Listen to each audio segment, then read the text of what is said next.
Genesis chapter 38.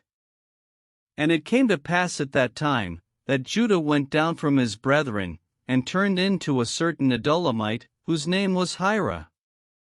And Judah saw there a daughter of a certain Canaanite, whose name was Shurah, and he took her, and went in unto her. And she conceived, and bare a son, and he called his name Er. And she conceived again, and bare a son, and she called his name Onan. And she yet again conceived, and bare a son, and called his name Shelah, and he was at Chezib, when she bare him. And Judah took a wife for Er his firstborn, whose name was Tamar. And Er, Judah's firstborn, was wicked in the sight of the Lord, and the Lord slew him. And Judah said unto Onan, Go in unto thy brother's wife, and marry her, and raise up seed to thy brother. And Onan knew that the seed should not be his, and it came to pass, when he went in unto his brother's wife, that he spilled it on the ground, lest that he should give seed to his brother. And the thing which he did displeased the Lord, wherefore he slew him also.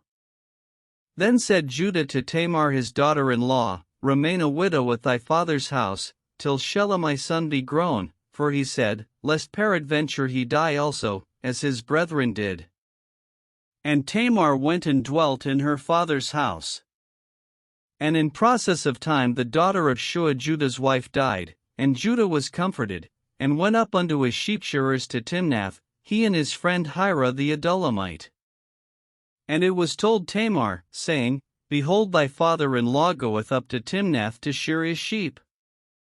And she put her widow's garments off from her, and covered her with a veil, and wrapped herself, and sat in an open place, which is by the way to Timnath, for she saw that Shelah was grown, and she was not given unto him to wife.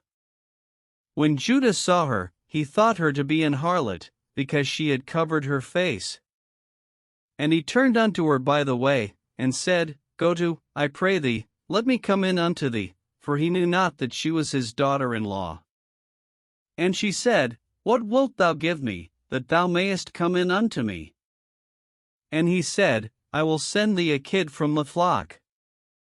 And she said, Wilt thou give me a pledge, till thou send it?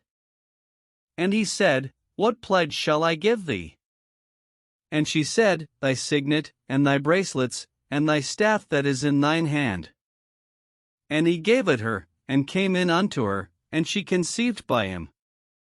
And she arose, and went away, and laid by her veil from her, and put on the garments of her widowhood.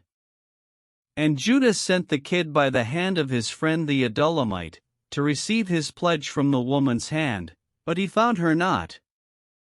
Then he asked the men of that place, saying, Where is the harlot, that was openly by the wayside? And they said, There was no harlot in this place. And he returned to Judah, and said, I cannot find her, and also the men of the place said, that there was no harlot in this place.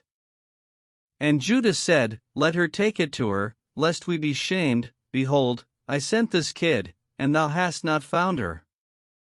And it came to pass about 3 months after, that it was told Judah, saying, Tamar thy daughter-in-law hath played the harlot, and also, behold, she is with child by whoredom.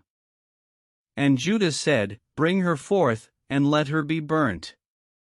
When she was brought forth, she sent to her father-in-law, saying, By the man, whose these are, am I with child? And she said, Discern, I pray thee, whose are these, the signet, and bracelets, and staff. And Judah acknowledged them, and said, She hath been more righteous than I, because that I gave her not to Shelah my son. And he knew her again no more. And it came to pass in the time of her travail, that, behold, twins were in her womb. And it came to pass, when she travailed, that the one put out his hand, and the midwife took and bound upon his hand a scarlet thread, saying, This came out first. And it came to pass, as he drew back his hand, that, behold, his brother came out, and she said, How hast thou broken forth? This breach be upon thee. Therefore his name was called Pharez. And afterward came out his brother, that had the scarlet thread upon his hand, and his name was called Zara.